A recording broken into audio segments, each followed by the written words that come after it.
now we will use CSS. So CSS stand for, basically CSS stand for cascading style sheet.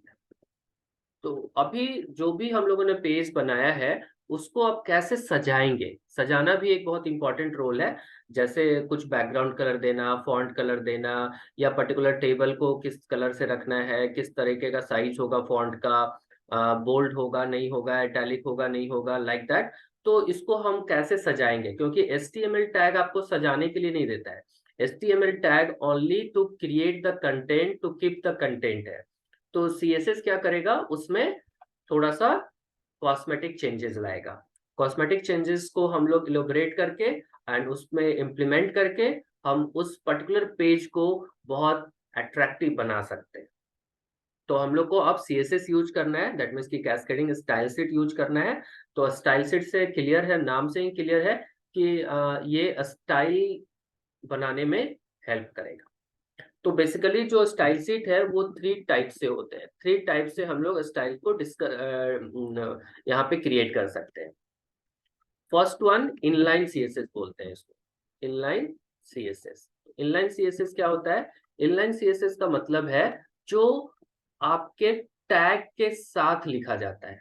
जो भी tag है, tag के साथ, with tag, ठीक है। तो अभी जो मैंने CSS स्टाइल आपको बताया है, that is all inline CSS। मैं क्या कर रहा हूं, देखो, बॉडी टैग लिखा, बॉडी के साथ ही स्टाइल लिखा, और स्टाइल में जो कुछ भी हमको लिखना है वो हम लिख रहे हैं। तो this is known as inline CSS। अभी हम लोग इनलाइन CSS को ऑलरेडी यूज करना स्टार्ट कर चुके हैं, और इसी से मैंने आपको दिखाया था कि कैसे बैकग्राउंड कलर दे सकते हैं, कैसे फॉन्ट कलर दे सकते हैं, या कैसे और भी फॉन्ट स्टाइल सेट कर सकते हैं, फॉन्ट का साइज सेट कर सकते हैं, लाइक दैट। तो जो टैग के साथ हम लोग CSS यूज करते हैं, that is known as inline CSS। इसको इनलाइन CSS बोलते हैं। मतलब टैग लिखे और टैग टैग के साथ एट्रीब्यूट लिखे, एट्रीब्यूट स्टाइल एट्रीब्यूट के साथ हम जो भी स्टाइल सेट लगाना चाहते हैं उसको लगाते चले जाते हैं। दूसरा होता है इंटरनल CSS। इंटरनल CSS, तो इंटरनल CSS में हम लोग क्या करते हैं, CSS ही लिखेंगे, लेकिन पूरे पेज पे एक बार लिखेंगे। पूरे पेज पे एक बार लिखने का मतलब है कि हम उसको हेड सेक्शन में लिखेंगे। मैंने बताया था हेड सेक्शन का इंट्रोडक्शन में कि हेड सेक्शन में वो सारा कोड लिखते हैं जो पेज पे एक बार हमको चाहिए। अब हम स्टाइल को भी पेज पे एक बार लिखकर पूरे पेज में कॉल कर सकते हैं। तो हम हेड सेक्शन में इंटरनल CSS लिख सकते हैं। एंड तीसरे टाइप का जो CSS होता है, that is called external CSS। External CSS, तो एक्सटर्नल CSS का मतलब है कि हम जो कोड होगा वो एक अलग फाइल में बनाएंगे। यहाँ पे एक फाइल CSS का क्रिएट करेंगे और उस फाइल में रखेंगे, और उस फाइल को लिंक कर देंगे इस फाइल से। तो that is known as external CSS। तो 3 डिफरेंट टाइप से हम CSS को लिख सकते हैं। सबका प्रॉस एंड कॉन्स क्या होगा? अगर हम इनलाइन CSS लिखते हैं तो बेनिफिट क्या होगा, दैट मीन्स की एडवांटेज क्या होगा और डिसएडवांटेज क्या होगा।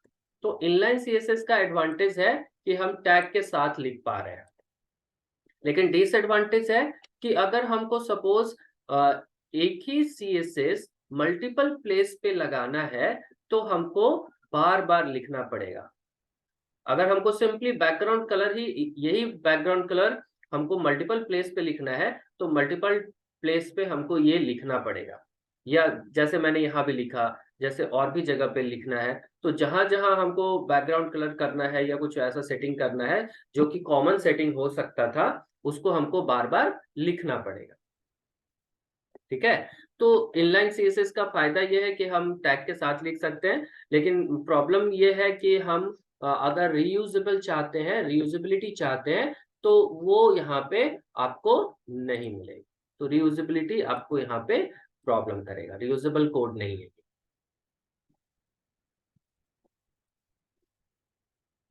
दूसरे टाइप का जो CSS है, दैट इज व्हाट, दूसरे टाइप का जो CSS है वो कहलाता है इंटरनल सीएसएस। तो अब हम इंटरनल सीएसएस आपको लिख के दिखाते हैं।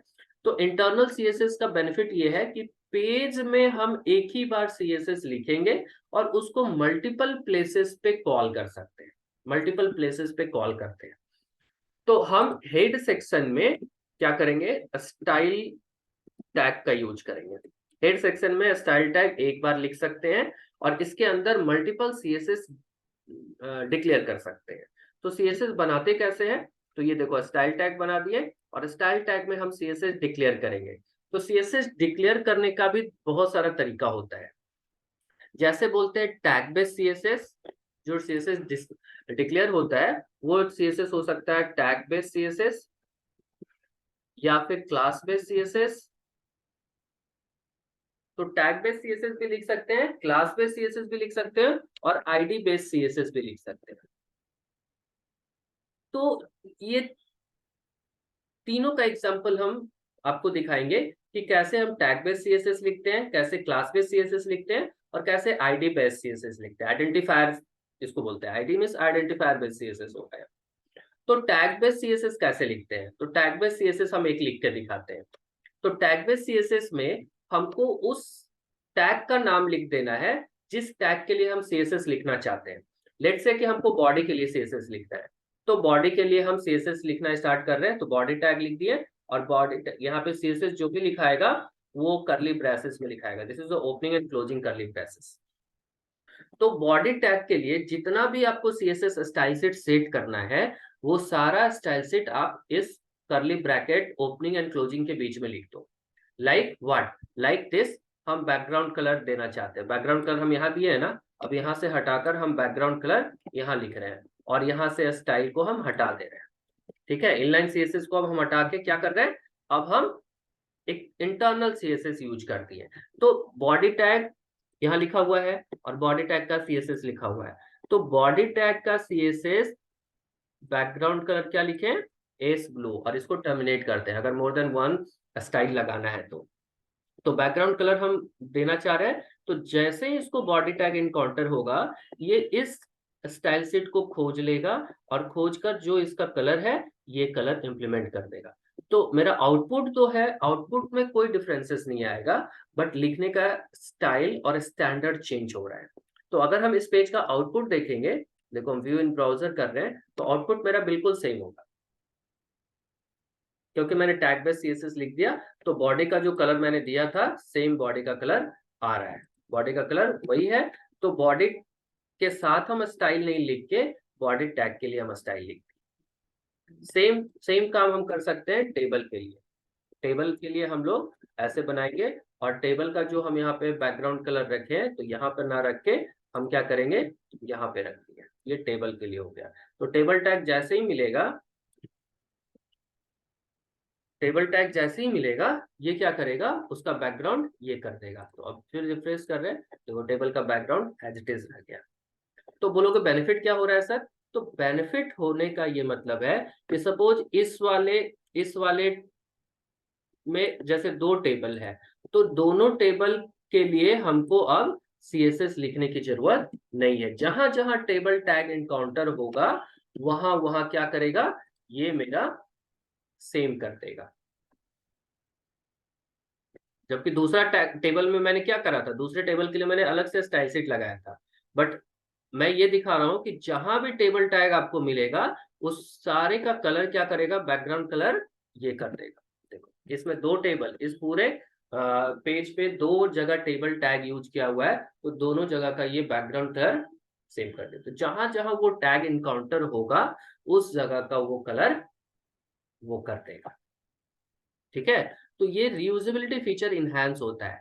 जहां पे आप बड़े बड़े पेज डिजाइन करोगे, बहुत लेंथी पेज डिजाइन करोगे, कंटेंट रिच पेज डिजाइन करोगे, तो आपका सेम टैग या सेम स्टाइल मल्टीपल प्लेसेस पे लगाना होगा और उसके लिए आपको ये रीयूजेबिलिटी फीचर यूज करना पड़ेगा। इससे क्या हुआ कि मेरा जो कोड है, कोड का जो लेंथ है वो देखो घट गया। कोड का लेंथ टेबल के दो दो जगह मुझे बैकग्राउंड कलर लिखना पड़ रहा था, अभी मेरा एक ही जगह से दोनों जगह मेरा फिक्स हो गया। तो मेरा ये जो इतना बाइट है, इतना बाइट ऑफ कोड कम हो गया। तो इसको रीयूजेबल कोड बोलते हैं। तो रीयूजेबिलिटी इनहैंस हो रहा है, दैट इज अ बेनिफिट। तो ये एक पेज में अगर हमको मल्टीपल प्लेसेस पे ऐसा काम करना है तो हम इंटरनल सीएसएस का यूज कर सकते हैं। ठीक है। अब दूसरे टाइप का, ये तो हम टैग बेस बताए। Now second type, class based CSS use करते हैं। तो क्लास बेस्ड सीएसएस कैसे बनता है और इसको कैसे यूज करेंगे? तो क्लास बेस्ड सीएसएस बनाने के लिए हमको डॉट से स्टार्ट करना है। क्या लिखना है? डॉट। डॉट जैसे ही लगाएंगे तो इसको समझ में आ जाएगा कि हम क्लास बेस्ड सीएसएस डिक्लेयर करना चाह रहे हैं। तो क्लास बेस्ड सीएसएस डिक्लेयर जैसे ही करने जाएंगे तो अब हमको क्लास का नाम बताना पड़ेगा। तो क्लास का नाम हम कैसे बताएंगे इसको कि किस क्लास के लिए हम रख रहे हैं? तो क्लास का नाम आप कुछ भी रख सकते हो। आप देखोगे कि मेरा जो क्लास का नाम है वो पर्पस मैच करना चाहिए। जैसे अगर हम किसी टीआर के लिए बना रहे हैं या टीडी के लिए बना रहे हैं या कुछ भी किसी के स्पेशल किसी टैग के लिए बना रहे हैं, तो वहां पे हम क्लास लगाएंगे, जहां पे लगाएंगे वहां पर ही वो इम्प्लीमेंट होगा। तो क्लास का नाम हम रखते हैं सिंपल। हम क्या कर रहे हैं, टैग के नाम के साथ कोलाइड नहीं करना चाहिए, ये भी ध्यान रखना। तो हम एम टी डी ऐसे करके एक हम सी एस एस डिक्लेयर कर रहे हैं, this is called class based C S S. ठीक है। हम एक टीडी के लिए बना रहे हैं बट प्रीफिक्स में हम एम जोड़ दे रहे हैं, क्योंकि मुझे क्या चाहिए, मुझे कोलिजन नहीं चाहिए, क्योंकि कोलाइड करेगा तो मे बी वो टैग बेस्ड सीएसएस के रूप में कंसीडर करने लगे। तो हमको ये कोलिजन से रोकना है। तो हम एक ऐसा नेम कन्वेंशन यूज करते हैं जो कि जनरली कोलाइड ना करे। तो डॉट एम टी डी मैंने लिखा। अब इसमें हम देना चाहते हैं कि फॉन्ट का कलर जो है वो मेरा कुछ आ जाए, कुछ भी, जो भी कलर आप देना चाहते हो। सपोज हम ब्राउन कलर रखना चाहते हैं। फॉन्ट का फैमिली, फॉन्ट फैमिली हम रखना चाहते हैं, किसी को भी आप ले सकते हो। यहाँ पे मल्टीपल फॉन्ट फैमिली आपको दिख रहा होगा। ये मल्टीपल फॉन्ट फैमिली क्यों हम लोग यूज करते हैं? बिकॉज ऑफ कि अगर कोई एक फॉन्ट अवेलेबल नहीं होगा तो दूसरा होगा, दूसरा नहीं होगा तो तीसरा होगा। लाइकवाइज ये हमको ऑप्शंस देता है। तो हम फॉन्ट फैमिली यूज कर रहे हैं। फॉन्ट साइज हम यूज कर सकते हैं। मल्टीपल सीएसएस का हम एक क्लास बना रहे हैं। तो हम जहां भी वो क्लास लिखेंगे वहां पे ये सारा स्टाइल सेट क्या होगा, कॉल हो जाएगा। तो अब हम यहाँ पे इसका साइज दे रहे हैं 20 पिक्सल का। ठीक है। तो इस स्टाइल सेट क्लास के लिए 3 सीएसएस लिखा हुआ है। पहला है कलर, दूसरा है फॉन्ट फैमिली, तीसरा है फॉन्ट साइज। तो ये तीनों इफेक्ट करेगा जहां पे भी हम एमटीडी लिखेंगे। तो अब एमटीडी लिखेंगे कैसे, कहाँ लिखना चाहिए? तो जहां भी आपको लग रहा है इस पेज में क्या लग रहा है, कौन सा ऐसा पार्ट है जो हम उस फॉन्ट के साथ लिख सकते हैं। तो सपोज हमको ये जो मोबाइल वाला एरिया है, हमको ये चाहिए उस तरीके से। मोबाइल वाला जो एरिया है ये हम चाहते हैं कि जो मैंने सीएसएस अभी बनाया है उस सीएसएस को वहां इंप्लीमेंट करना चाहते हैं। तो how to call that internal class based CSS. Internal type का सीएसएस है और क्लास बेस्ड सीएसएस है। तो इंटरनल क्लास बेस्ड सीएसएस को कॉल कैसे करते हैं? तो जहां पे वो टीडी है, ये टीडी है। ठीक है। इस टीडी में मैंने मोबाइल नंबर लिख रखा है। तो यहाँ पे क्या करना होगा, यहाँ पे सीएसएस क्लास को कॉल करने के लिए लिखते हैं, यहाँ पे आपको लिखना पड़ेगा क्लास। ये क्लास एट्रीब्यूट होता है। देखो ऑटोमेटिकली वो एमटीडी को डिटेक्ट कर रहा है, क्योंकि उसको पता है कि ये क्लास बेस्ड सीएसएस आपने बनाया है स्टाइल से। तो स्टाइल आपका एमटीडी का क्लास बेस्ड है। तो एमटीडी के लिए वो पूरा सीएसएस सेट हो गया जो मैंने यहाँ पे डिफाइन करा है। तो सोचो, एक छोटा सा वर्ड के साथ इस क्लास को हम सेट कर दिए। अब इस टीडी के अंदर जो भी कंटेंट रखा हुआ है वो पूरा का पूरा कंटेंट उस CSS की तरह हो जाए। See, the mobile number is now brown, the font size is now 20 pixel and that font size, मेरे सिस्टम पे तीनों फॉन्ट अवेलेबल है। तो पहला फॉन्ट उसने उठा लिया टाइम्स न्यू रोमन का। टाइम्स न्यू रोमन फॉन्ट यहाँ पे आपको दिख रहा होगा। तो ये आपका इंटरनल सीएसएस लिखने का और इंटरनल सीएसएस लिखकर उसको यूज करने का है। तो अभी जैसे एमटीडी को मैंने करा, इसी तरह से हम चाहते हैं कि कॉपीराइट जो लिखा हुआ है उसके साथ भी यही सीएसएस लग जाए। तो हम क्या करेंगे, क्लास एमटीडी।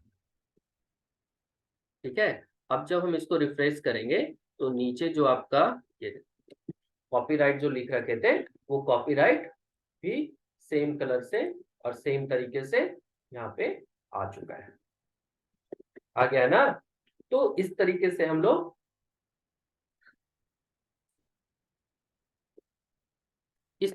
हम लोग इंटरनल सीएसएस यहाँ पे डिफाइन करते हैं और उसको कंज्यूम करते हैं। तो तुमको जितना मर्जी उतना सीएसएस तुम इंटरनल सीएसएस में लिख सकते हो। That is also known as page level CSS. Internal CSS मतलब पूरे पेज पे ये कहीं भी कॉल हो जाएगा। तो पूरे पेज पे आप जितना सीएसएस आपको बनाना है बना लो पूरे पेज के लिए, और जहां जहां उसको यूज करना है उसको यूज कर लो। तो this is the internal CSS based designing.